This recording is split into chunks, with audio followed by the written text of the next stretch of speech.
Everybody for coming to our meeting tonight. I got all the dates right. I thought about that. I was like, let me check everything.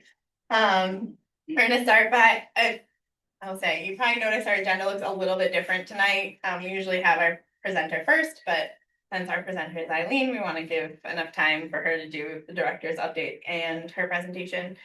So we kind of just flip-flopped everything for tonight. So first we're gonna approve last month's meeting. So our last meeting was October 21st, 2025. Amanda presented the best buddies information. We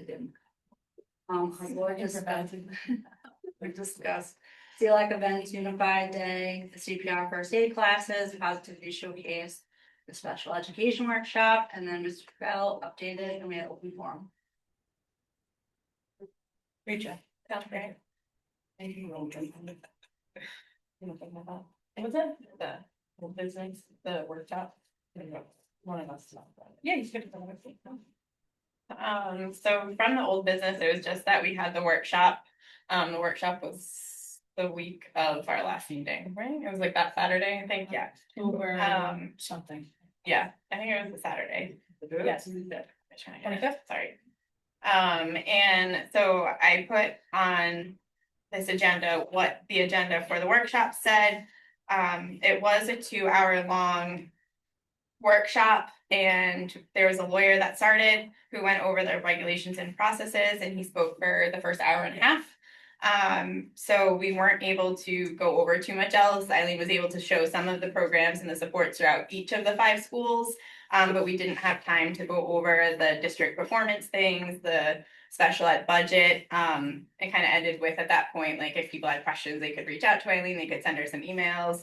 And she even mentioned you guys could come to one of our meetings and bring it up here, specifically this one, because this was next. And then at the end, the school committee chair had commented on there was potential they could add some of the bullet points to an upcoming agenda, but most of the parents that were in attendance that day, we did ask for another workshop. So that's just kind of where that is right now. We did get to leave with, Eileen made an amazing PowerPoint. It was quite a full packet worth of slides that it was nice that we could all leave with to go over, but it just kind of, we wish we kind of got more while we were there. We didn't get to go over all of it. So it was kind of, people had to use their best judgment to understand the figures unless they were able to reach out and ask questions about it. Anybody have any questions? Anybody go want to say anything? No? Okay. New business is our sensory friendly Santa. It is on a Saturday, December 6th in this cafeteria. We changed the hours. It's only 10 to 12.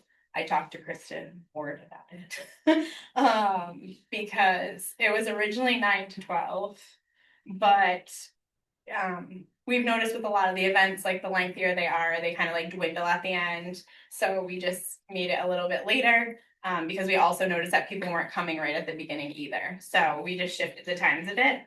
As always, we have arts and crafts. We have a sensory bin. This year we're adding games. Last year we had the photo booth too. So that's not new, but this year we're adding games. We have a read aloud by Jill Austin. She's a Pleasant View mom. And then we have every family gets a free picture with Santa. And I'm gonna try to say the last name. By a photographer, like a real photographer. This year our Santa is one of the Polar Express Santas, like who does the Polar Express, which is very exciting that he is coming and being Santa for us this year. Very legit.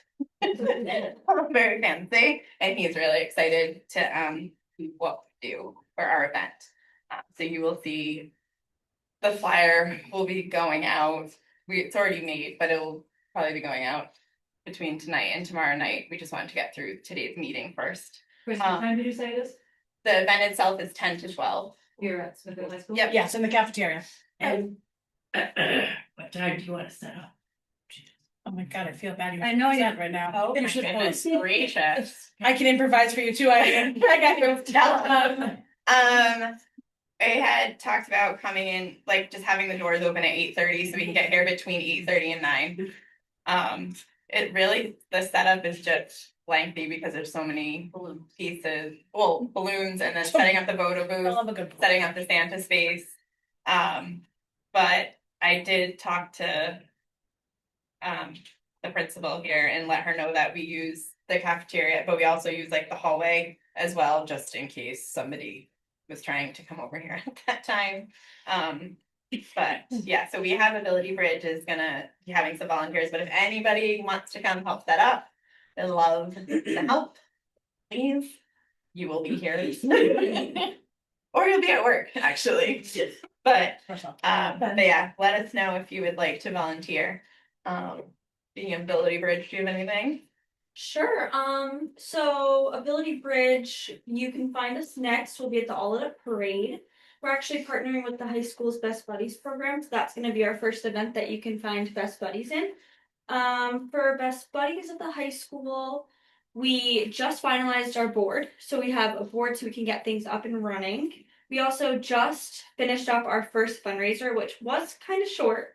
So we are going to have a lot more fundraisers coming up, but our first fundraiser was shirts and sweatshirts that the kids can wear. So hopefully that'll bring some awareness to the club throughout the school. We did have over 50 sales, so that's pretty good. And we made about $300 from it. So that's enough to get our first event up and running. So that's pretty much where we're at for Best Buddies at the high school right now. But yeah, and also Best Buddies will be on the float with Ability Bridge at the All It Up Parade as well.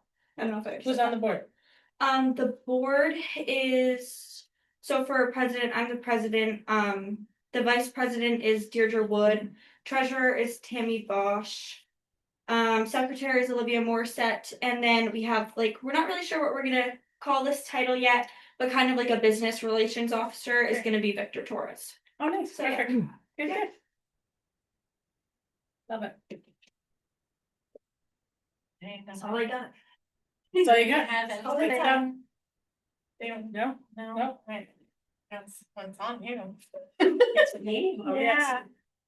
Alright, so. Well, first I did the update in case there was anything else happening to talk about. Yeah, I mean, the update is really, so I think I mentioned last time that RIDE went out for an RFP for a redesign of the IEP. So that RFP has closed and it is now, they will get feedback from RIDE, but it actually goes through the Department of Administration in terms of who is awarded to complete the redesign of the IEP. I anticipate that that'll probably be chosen maybe after the holidays. It could be quicker. And then the work will begin. I don't think we'll see a new IEP form. Probably at least a year, I would think, because they have to design it. Massachusetts just recently went through this. So they have an updated IEP. And then there'll have to be training and so they to roll it out to families. So I'm thinking at least a year, could be longer. What did Mass change about this, do you know? No. I'm just. There are some things on the IEP form that aren't applicable anymore. I mean, one glaring, update needs to be, it is on the cover page of the transition IEP. It says like the age at which I'll turn 21 and now services can last until 22. Yeah. There's also references on certain pages to grade level standards, so now we're using the Common Core. And so Yeah. there are some things that are dated. The other thing that's unique about the Rhode Island IEP is that we still have goals and objectives, where IDEA really talks about goals and other states' IEPs only have those goals and not necessarily the objectives underneath. So that's a different, I mean, states have the ability to go above and beyond what is required, and so that's what Rhode Island did. There's also groups that are looking at this, so like we have town SELAC, there's also a state SELAC. LAC, Yeah. and so RISE is the name, and so they I believe met last month, and one of their topics of discussion is input on the IEP. once they start that, there will be public comment. So I would expect and anticipate, RIPEN, gathering feedback through their agency, RISEAC, probably as Special Ed Directors Association will be able to give input. So I do anticipate it being a pretty transparent process, and ability for people to give feedback. Oh, great. Sure. So what I thought would be helpful, so that you could take notes, is I actually put an IEP form and I wrote like scripters in each area. To help. So that when you're, at home, with your own child's IEP, you can kind of, reference that.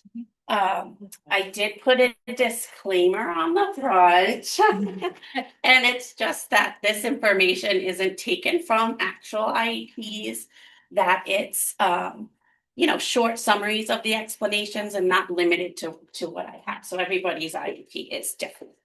Okay. So the first page is your cover page. So at each meeting, you should be able to look at this and make sure that everything is up to date. Name, address, email, phone number, something that sometimes gets overlooked. Fix the email. Hmm? They say I learned that only you can fix the email. Well, That was a fun fact. in the summer when there was no staff, Yeah. it was me. But definitely let me know and I know how to get that done. At the bottom of the page, you'll see the purpose of the meeting. And so there are 3 purposes. It could be your very first IEP, the initial, an annual review, or a reeval. So maybe you've, updates needed to be made, service needed to be added, modification needed to be added. And then you'll see the recent eligibility date and the next evaluation date. So every 3 years, students who are eligible for an IEP need to be reevaluated to determine whether or not they continue to qualify for special education. So if you're ever like, oh, I wonder when, the team is going to look for that. If you look right on that bottom page, you'll see the date. Doesn't mean it can't happen earlier. That's the other thing. So sometimes a student's presentation might change and the team might call a meeting earlier.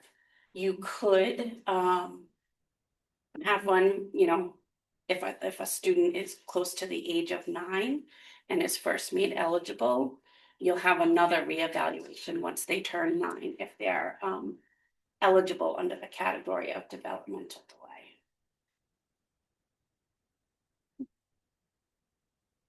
On the back is the participants. So I have listed only kind of like the bare minimum that needs to be there. So you're always going to have a special educator. You should also always have a general educator,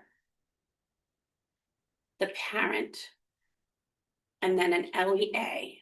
And that LEA, as a local education rep, and that person is there to make sure that whatever services that team puts in place, that those services are implemented.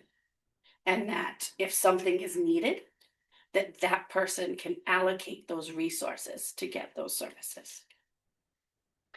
You may have other people at your IEP team meeting. So if there are related service providers, speech and language pathologist, physical therapist, occupational therapist, they may be invited as well. And sometimes, especially at the middle level, sometimes a whole team of regular educators will come to provide input. Also, beginning, sometimes at the age of 13, if the IEP goes through when the child turns 14, the student is invited to the IEP meeting to provide input. So here in this district, We try to get students ready to do that in the middle school years. So they might come to a meeting for the first few minutes. They might do a little presentation on what they feel their strengths are, what they feel their needs are. And then they might be excused, they might stay. Sometimes it's, student and parent preference as to how long they participate. But beginning at age 14, they are a member of the team.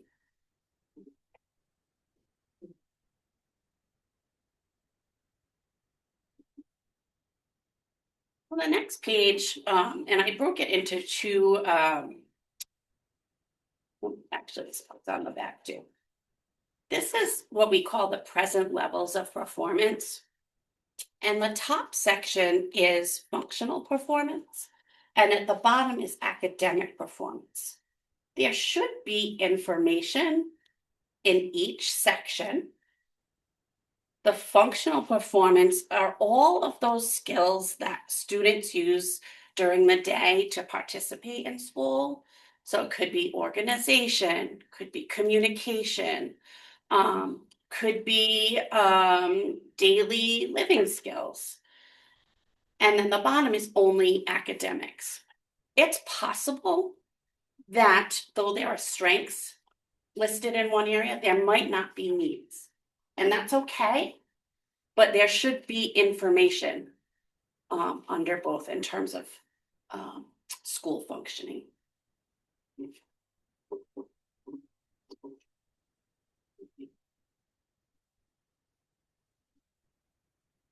The next page is for preschool students only. And so their present levels of performance page looks a little different. They're in preschool, so everything is around function.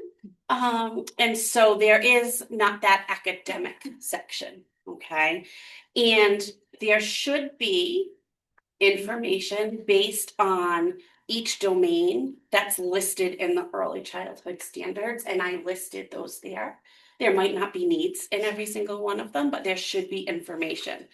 And you look at it and you're like, oh my goodness, social studies, like you're 3. But it's written, the early childhood development standards are written such that it applies in what is a 3-year-old expected to do. They might be, expected to engage with their friends, to understand maybe a little bit about their community and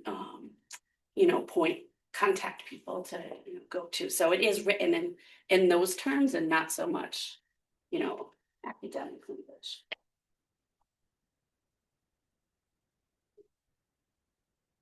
On the back, I listed just some possible areas that could be addressed in an IEP. And so you'll see that academic is listed, functional is listed. And then you need to list what is covered in this IEP, which areas.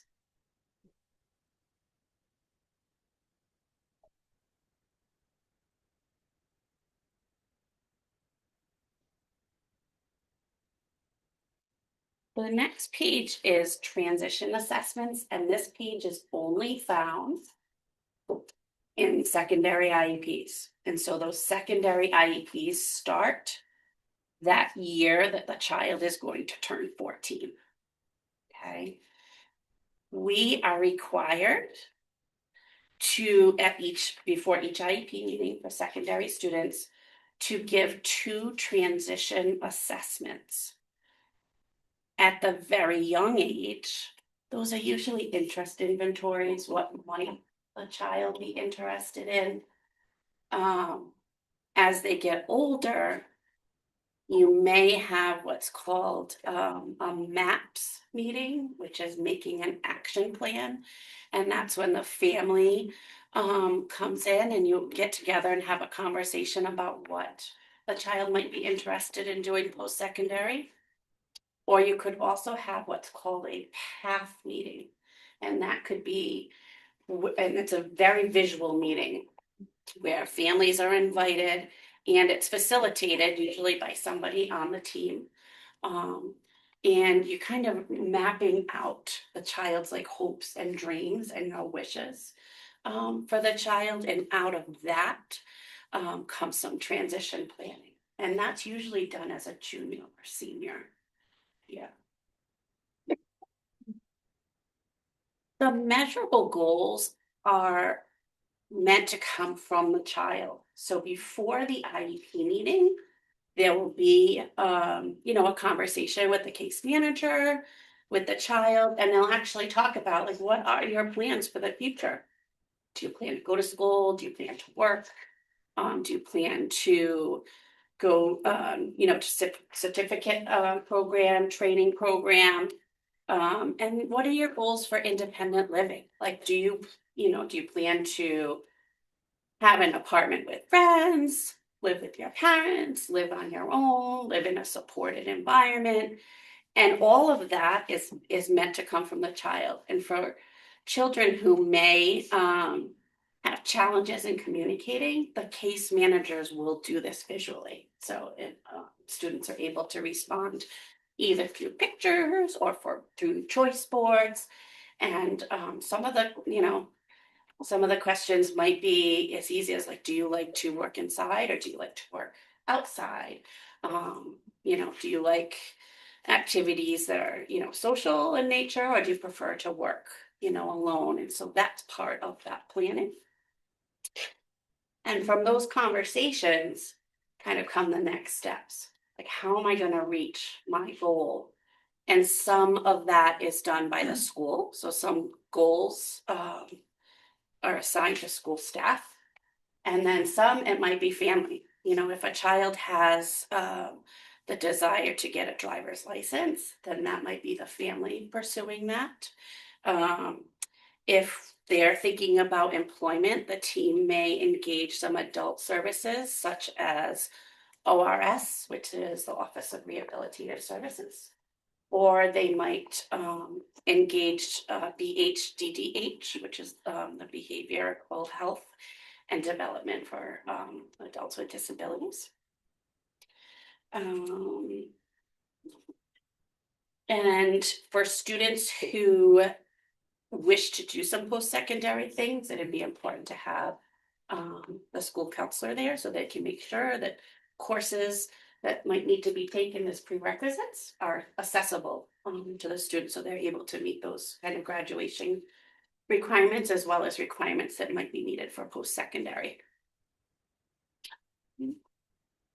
And then, of course, the program of study and assurances that those transition services have been discussed with you.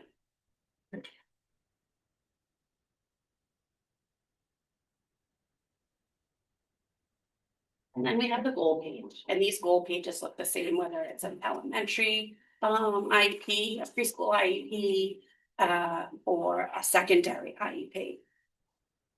And up at the top, under area of need, that's the area that you're going to set the goal on. It's usually a short, it's either, reading, writing, math, or examples. And then for that area, the baseline is where is the student performing now? And so that's usually a short statement, usually has some data in it. It should have some data in it. And that's the starting point. That's where the child is starting. And you're going to set the goal, the annual goal from that point. Okay.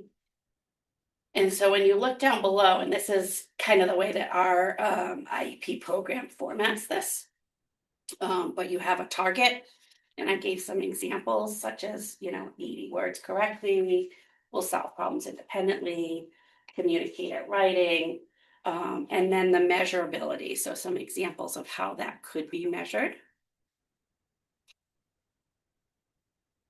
And then in the next column, you actually have to indicate how is that progress going to be measured.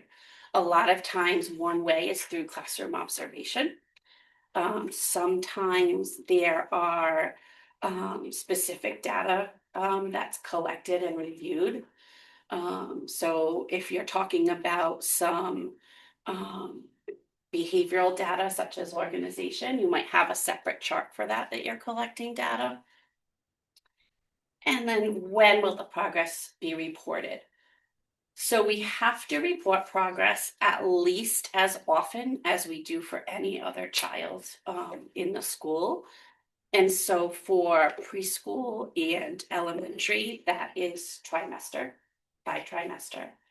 For secondary, it's by quarters. And then for some kids, the team decides we need to review this more frequently. And so they might set a monthly report out. They might do bi-weekly report out. That would be a decision that the team would make. But it has to at least be trimesterly or quarterly. This page at progress reporting time, the case manager at the bottom will write the progress towards the goal. And so you will actually be sent this page with the progress indicated right down below.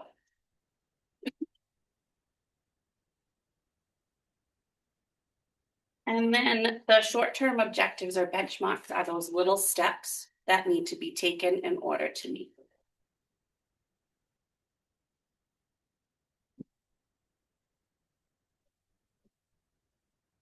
And the next page is the service page. And so this is where the special education and related services are written. So for special education, a special educator could deliver the services. An adaptive phys ed teacher could be delivering services. You could have a teacher of the deaf. You could have a teacher of the visually impaired, or you might have a speech and language pathologist in certain situations. All of those, those staff could be considered special education. Related services would be your OT, PT. If there is a special educator, speech and language becomes a related service. You also might see nursing under a related service. You might see transportation under a related service. Those related services are anything that's necessary for the child to access special education. So if a student has difficulty communicating, but has a learning disability in reading, you might see the specialized instruction is a special educator working on reading, but a related service is speech and language to address the communication. So when you're reading this line, this is tricky. The goal number is referenced. So who is going to address this goal? Most likely a special educator, but you might see more than one goal listed, and you might see more than one service provider attached to a goal.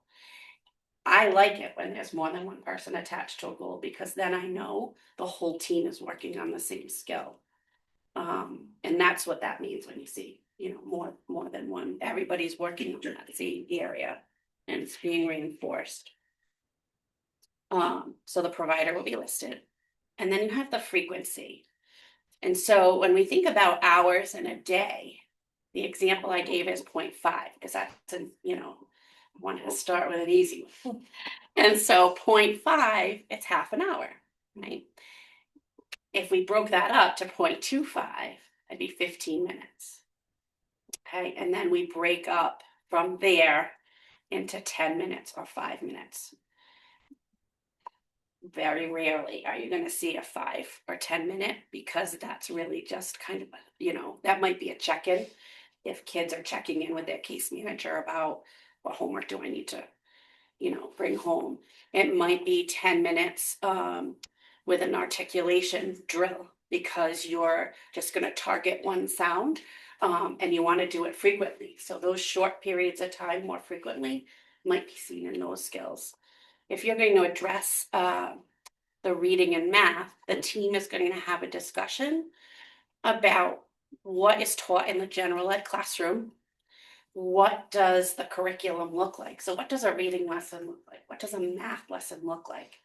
And the team is going to talk about, the student would need specialized instruction for the decoding part of the lesson. And so I'm going to work with the student for that part.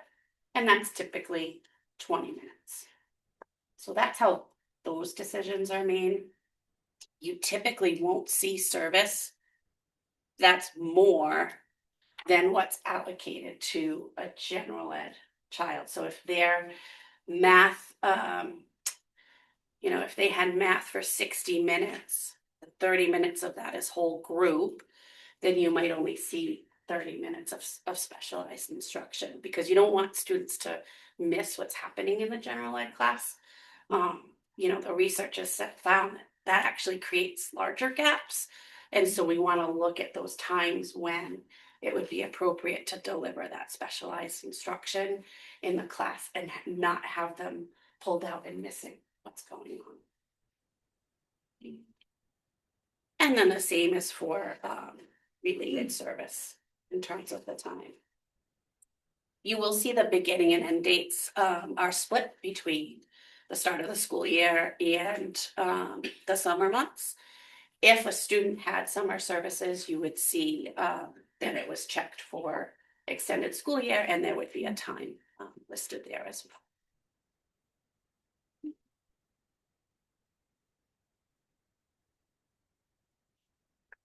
The next section is supplementary aids or modifications that are meant to support the child, but they could also support the staff or the family. So sometimes in this section, we'll see things like consultation with an outside clinician, and that might be to help the staff so that everybody's working towards that same goal and using the same strategies. You might see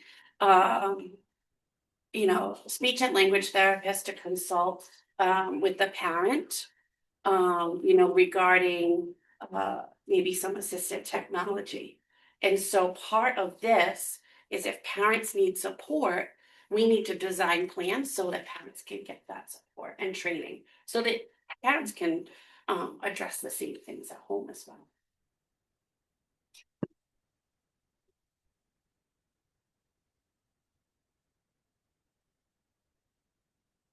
The next page will be one of the things that I offer in the IEP redesign. Is I don't understand why it's in the middle of the IEP. It should be at the end of the IEP. It's all of the considerations that the team must go through when holding the IEP meeting. And so this should act really as a guide, a guideline, a checklist. Like, did the team address this? And if the team doesn't address it, it's okay for you to say, oh, can we go back? Can we go back to that one? Can we talk a little bit about that? We didn't talk about the recent, evaluations. And so the team might say, oh, well, in the present level of performance, we talked about, where they're working, at this level, but the formal evaluation will be, next year. But make sure that you don't be afraid to ask. The last question on the sheet, does a student require ESY services? So that's actually an eligibility decision. And so students can qualify for ESY if they show regression during breaks or any time when school is not in session. And so we think about weekends, holiday weekends that are longer, school breaks that are even longer than that. And we also look at the summer. If they didn't receive ESY services during the summer and there was severe regression and they didn't catch up within a reasonable amount of time, because we know, all kids lose something over the summer, then that might be an indication that summer services are needed. And teams will collect data around that and should review that with you at meetings. You could also qualify for ESY services based on the severity of the disability. And that could be for students who need that constant repetition of skills in order to make progress. And then there's also an emerging skill. And so that would be if a skill had been targeted throughout the year, and in the end of May, in June, the student started to, got it and started to make progress. We wouldn't want to interrupt that progress. And so we would keep those services in place. So that's another way that you can qualify. What's the acronym for ESY? Extended school year. Thank you. Yeah, no problem.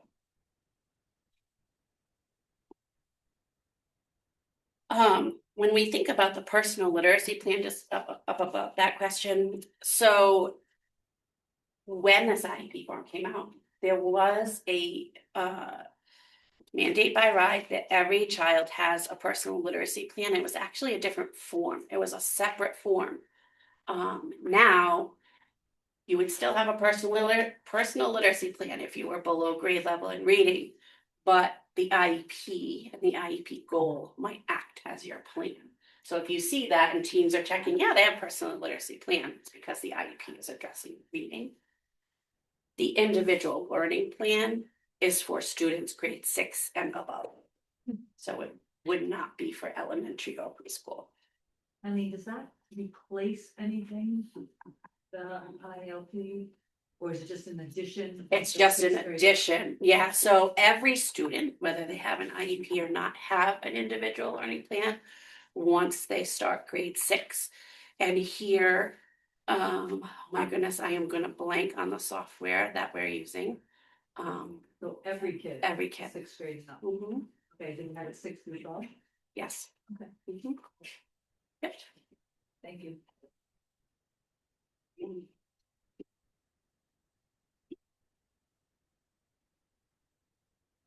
And then one of the last pages. This is where it's noted how much time students are spending in the regular education setting. And so there are 3 categories: 80% or more of the time, 79 to 40%, and then below 40%. At any time that the child is not in general ed, there needs to be an explanation given right down below. And some of that might be they need a small structured, environment for, reading instruction.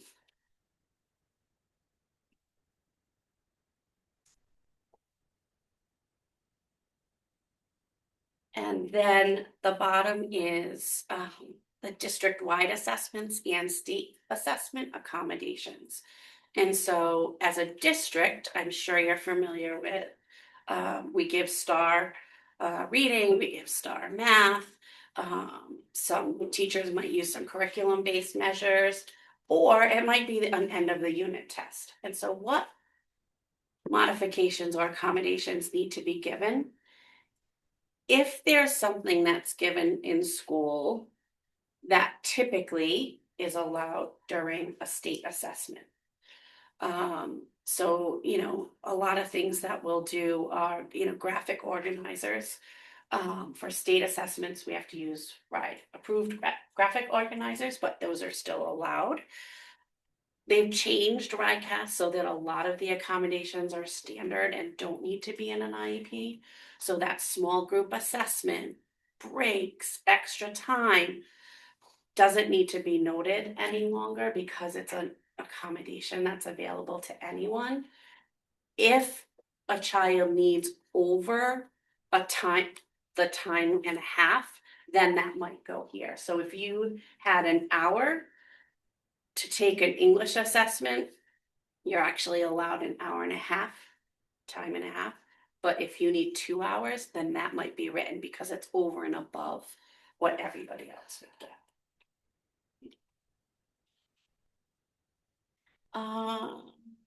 And then if your child does not take RIDECast and is eligible for alternate assessment, then that is checked off at the bottom of the page.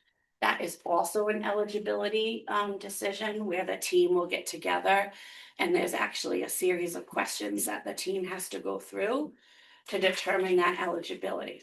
That typically is not done until the child is, at the beginning of 3rd grade, or possibly at the end of 2nd, because we want to give kids enough time to be able to demonstrate what they know and for the team to identify any challenges that they might have with the RIDECast. And then the last page will probably only be completed at your very first IEP, and that's where we indicate the date where the child was first eligible. And we note that it was agreed on, that you've given your consent for us to provide that specialized instruction.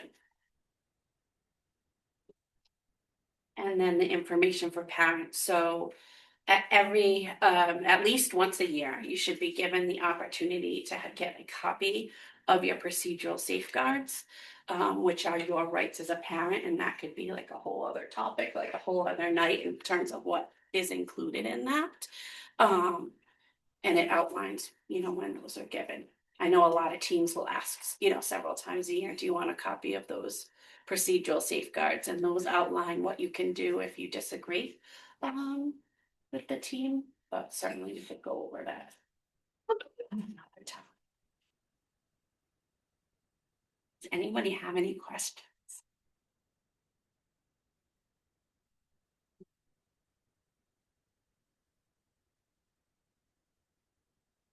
No.